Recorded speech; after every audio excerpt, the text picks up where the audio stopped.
அனைவருக்கும் வணக்கம். இன்றைக்கி தமிழ் வெல்த் அகாடமி இன்றைக்கி என்ன தலைப்பு எடுத்திருக்கோம் அப்படின்னா ஃபினான்சியல் லிட்ரஸி, நிதி கல்வி. நிதி கல்வி அப்படின்னா என்ன, பணம்னா என்ன, பணத்தை எப்படி சேமிக்கிறது, பணத்தை எப்படி செலவு பண்ணுறது, இது சார்ந்த ஒரு கல்வி அறிவாக நம்ம எந்த வயசுலேருந்து நம்ம சேமிக்கிறது, எந்த வயசில் செலவு பண்ணுறது அப்படிங்கிறது குறித்து இன்றைக்கி இந்த வீடியோவில் பதிவு செய்யலாம்னு இருக்கேன். பெரிய சிந்தனையாளர்கள் அனைவரும் பணம் என்பது வெறும் செல்வம் அல்ல, அறிவு என்றும் கூறியுள்ளார். ஜோனாதன் ஸ்விட் என்ன சொல்கிறாருன்னா, புத்திசாலி மனிதன் பணத்தை தலையில் வைத்திருக்க வேண்டும், இதயத்தில் அல்ல. இதன் அர்த்தம் என்னென்னா, குழந்தைகள் சிறு வயதிலேருந்தே பணத்தை கருவியாக பார்க்கணும் அப்படிங்கிறதான். ஆலன் கிரீன்ஸ்பேன் என்ன சொல்கிறார் அப்படின்னா, இன்றைய தலைமுறையின் மிகப்பெரிய பிரச்சனையே நிதிக்கல்வி இல்லாமல் தான். அந்த நிதிக்கல்வி இருந்துச்சு அப்படின்னா குழந்தைகளுக்கு சேமிப்பு, திட்டமிடல், பணத்தை மதிக்கிறது எப்படி அப்படிங்கிற கற்பித்தோம் அப்படின்னா அவங்களுடைய கனவுகளை நனவாக்கும். அப்படிங்கிறனால இன்றைக்கி குழந்தைகள் வயசுலேருந்து, சின்ன வயசுலேருந்து எப்படி பணம்னா என்ன, பணத்தை எப்படி சேமிக்கிறது அப்படிங்கிறது குறித்து இன்றைக்கி பார்க்கலாம்.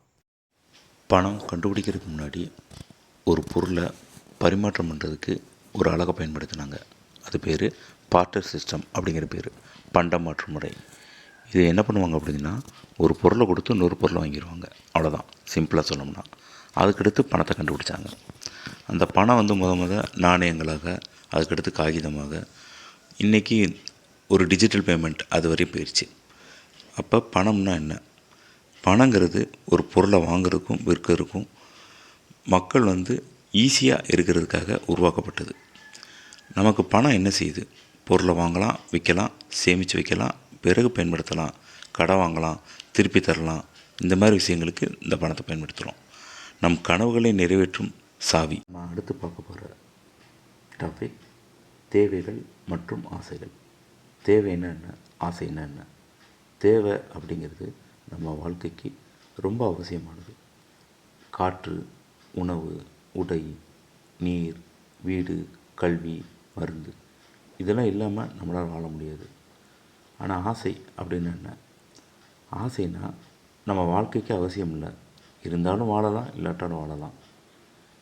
பொம்மை, சாக்லேட், வீடியோ கேம், ஒரு சைக்கிள், ஒரு கார், இந்த மாதிரி அவசியமில்லாத விஷயங்களும் இருக்கும், ஆனால் அத்தியாவசியமான விஷயங்களும் இருக்கும்.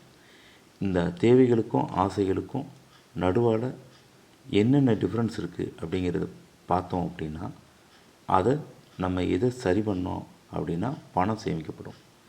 பணத்தை செலவழிக்கும் போது முதல்ல தேவைகளை பூர்த்தி செய்யணும், அதுக்கப்புறம் தான் நம்ம ஆசைகளை பூர்த்தி செய்ய முடியும்.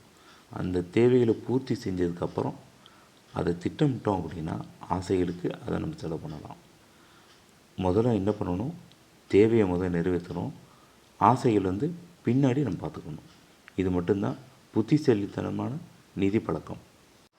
அடுத்து நம்ம சேமிக்கிறது எப்படி அப்படிங்கிறது பார்க்கலாம். சின்னதாக சேமிக்கணும். அது எப்படி அப்படின்னா, நம்ம அந்த காலங்களில் ஒரு உண்டியல் இருக்கும். அந்த உண்டியலில் அம்மா அப்பா கொடுக்குற காசில் நம்ம செலவு பண்ணது போக மிச்ச காசை என்ன பண்ணுவோம், அந்த உண்டியலில் சேர்த்துப்போம். அதை இப்போதைக்கு ஒரு பரிணாம வளர்ச்சியாக அந்த உண்டியல் எல்லார் வீட்லேயும் இருக்கும். அந்த உண்டியலில் வாங்குங்க. அந்த உண்டியலில் சின்னதாக ஒரு நாணயத்தை சேமிக்கலாம். ஒரு ரூபாயோ, ரூபாயோ, ரூபாயோ, அதை சின்ன குழந்தைகளுக்கு நம்ம என்ன பண்ணணும், வாங்கி கொடுத்து அதை உண்டியலில் போடுவாங்க. அந்த உண்டியலை மாதம் வராட்டி நீங்கள் திறந்து எவ்வளோ சேர்த்துருக்கீங்க அப்படிங்கிறத நீங்கள் அவங்களுக்கு காமிங்க. அதை வச்சு அவங்களுடைய என்னென்ன தேவைகள் இருக்கோ அதை வாங்கிறதுக்கான ஒரு முயற்சியை எடுத்துக்கலாம். அப்போ சேமிப்பு பழக்கம் இப்போ இருந்து நம்ம உருவாக்கலாம்.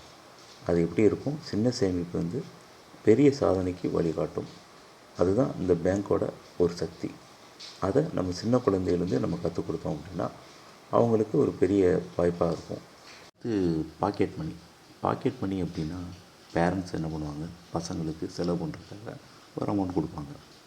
இதே நான் சின்ன பிள்ளையில் இருக்கும்போது என்ன பண்ணுவாங்க அப்படின்னா, என்னோடய அம்மாவோட அப்பா, தாத்தா, பாட்டி அவங்க என்ன பண்ணுவாங்க அப்படின்னா, ஊருக்கு போனோடனே ஒரு 100 ரூபா கொடுப்பாங்க, ஒரு 50 ரூபா கொடுப்பாங்க.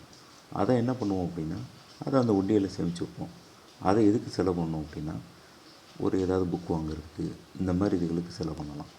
இந்த சேமிப்பை ஃபஸ்ட்டு கொடுக்குறத சேமிக்கணும், அதுக்கடுத்து செலவு பண்ணணும், அப்புறமேட்டு அதை எப்படி பகிர்ந்து செலவு பண்ணணும் அப்படிங்கிறத நம்ம கற்றுக்கணும். இதுக்கு ரொம்ப முக்கியமானது சேமிக்கணும். முதல் படியே அதுதான். இந்த கல்வியோட முதல் படி பாக்கெட் மணியை சேவிங்ஸ் பண்ணணும். அதுக்கப்புறம் நம்ம செலவு பண்ணலாம். அதை ஃப்ரெண்ட்ஸோடு பகிர்ந்து செலவு பண்ணலாம். இதை நம்ம எப்படி ஃபாலோ பண்ணணும் அப்படிங்கிறத நம்ம பின்னாடி பார்க்கலாம்.